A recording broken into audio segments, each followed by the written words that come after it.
So, the 7 sexiest movies about the Amish. I'm just kidding.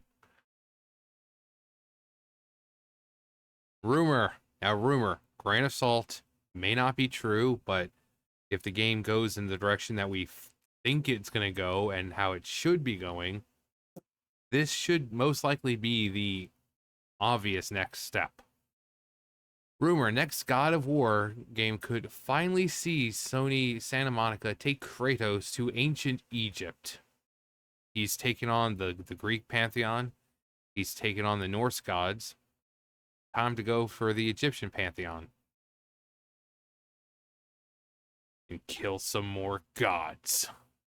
It's no secret anymore that Corey Barlog and Santa Monica Studio are working on a new game. In that vein, a new rumor about Sony hiring Middle Eastern actors for the new video game has sent many into a frenzy, thinking about God of War reportedly taking on the ancient Egyptian pantheon. But that rumor should be taken with a huge grain of salt, or a whole bag if you prefer. Kratos. First reported by industry insider Daniel Rickman via his Patreon. The claim suggests that Sony is casting Middle Eastern actors for an unannounced AAA game, which is likely to be the next God of War set in Egyptian mythology. Sony's casting Middle Eastern actors for an unknown AAA game. I mean, it could also be like a Prince of Persia game. Well, then no, it's not, because they don't do Prince of Persia. But it could be something similar. They could just be trying it. I don't know. But then again, it's not a AAA. That wouldn't be a AAA game. AAA is like God of War. What other games would possibly be? And Middle Eastern and Egyptian, not exactly like same thing.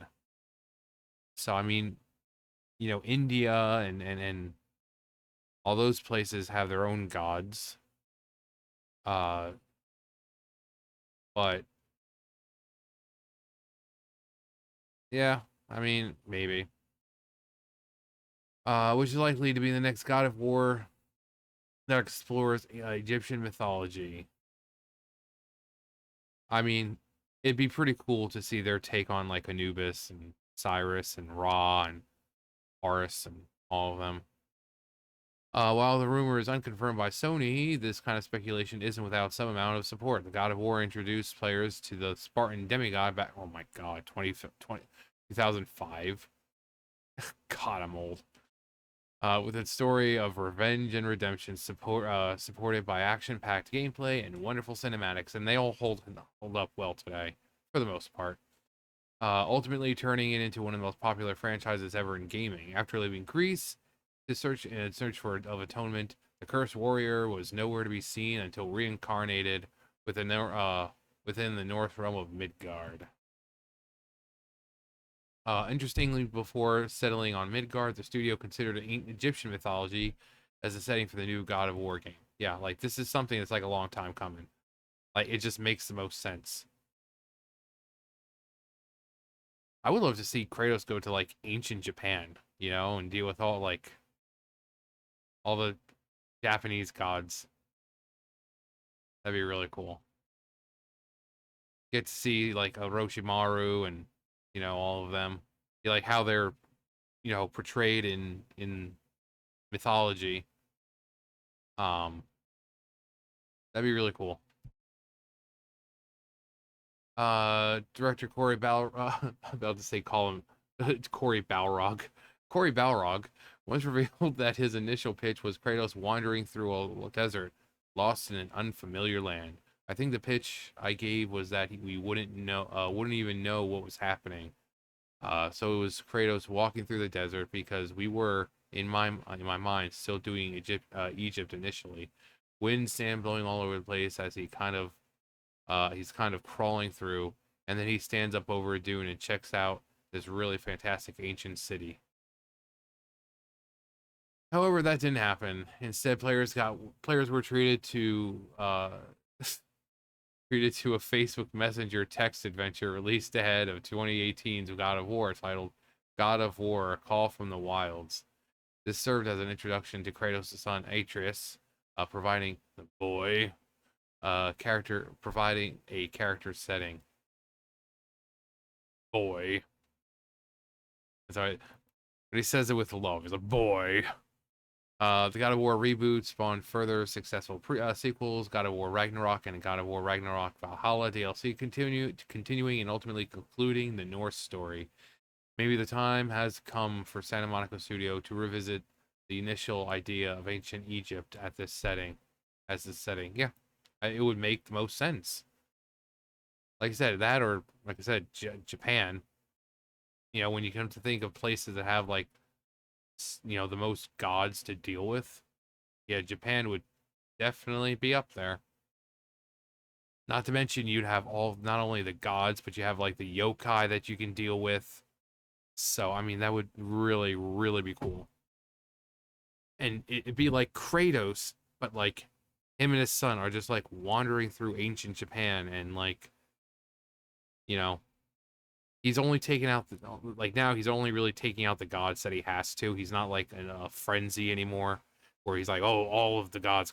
It's not like Zamasu where it's like this, you know, killing everyone to prevent. No, no, it's kind of like, you know, if they get in my way, I have to stop them.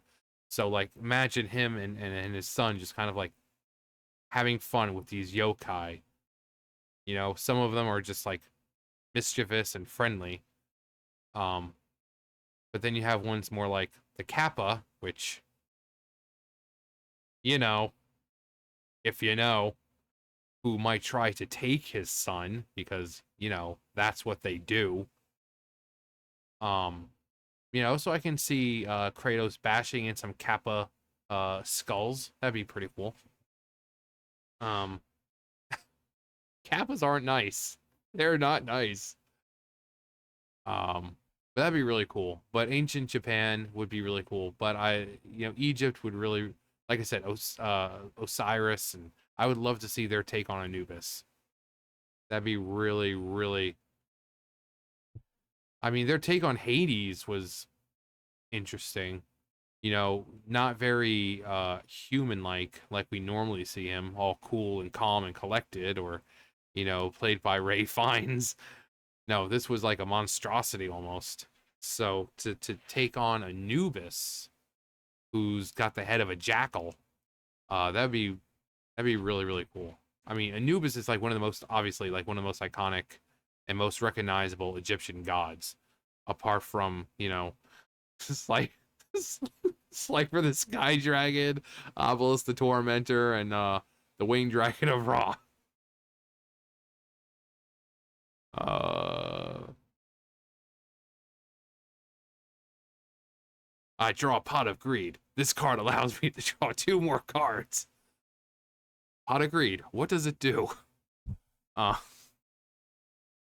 uh let's not forget our favorite Exodia. Ah, Exodia! It's not possible. No one's ever been able to summon him. Um, that said, using ancient Egypt as a setting back then might have felt too similar to Greece in terms of architecture, temples, gods ruling over mortals, and more. The move to Norse mythology shook things enough, giving Kratos a whole new world, uh, and deeper story that made the series popular again. Mist, God of War Ragnarok. Um, If Santa Monica Studios does explore Egyptian mythology, it could serve as a bridge between the Greek and Norse eras, ultimately filling in the gaps of Kratos' journey before he arrived in Midgard.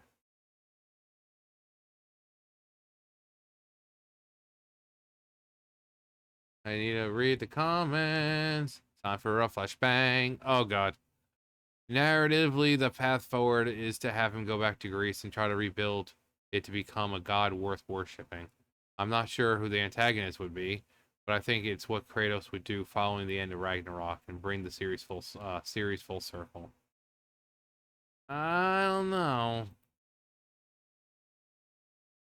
I'd rather see him in a Mayan mythos or Native American or Chinese. take place in China.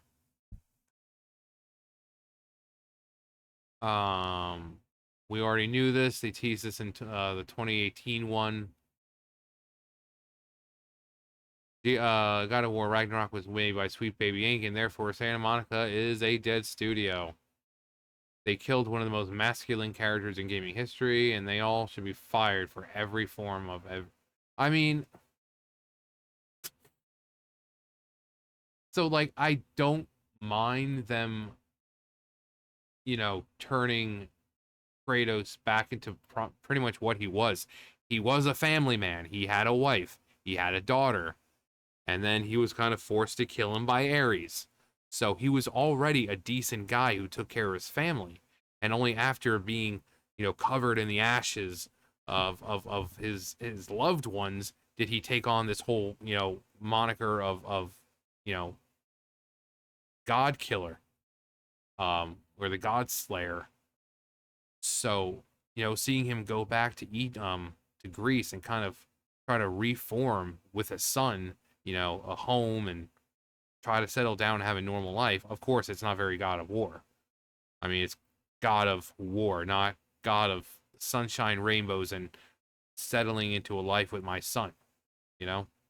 But to see him kind of pick up where he left off, showing that he's kind of recovered, or not recovered, but he's kind of, after the centuries and however long he's been around, the fact that, well, yes, he does miss his wife and child. He knows that there's nothing he can do to bring him back, but now he has someone else to kind of fill that, not fill it in permanently, but to someone to, you know, take the pain away, you know? So seeing him start a new life in Greece, where it all started with his son, being able to go back and kind of face whatever, issue he had and be able to tackle it without losing his control like last time, would definitely show an amount of character growth for him and maturity. Um, so, I mean, I don't like everything they've done with Kratos, but I think making it, showing him more of a softer side to him, showing that he does care about his son, because again, he was a family man, he was a family guy before he became, the God of War, before he came the God Slayer. So people kind of have to remember that he wasn't always like, kill the gods. No, he was a family guy. He comes home, his daughter runs up and hugs him. He kisses his wife hello. I mean, but so I don't have much of an issue with the direction like this. I don't have a problem with this. Seeing him with the beard, seeing the softer side of him, I like that. He's getting to experience what he had before. And with a person who is going to be around for a while, since,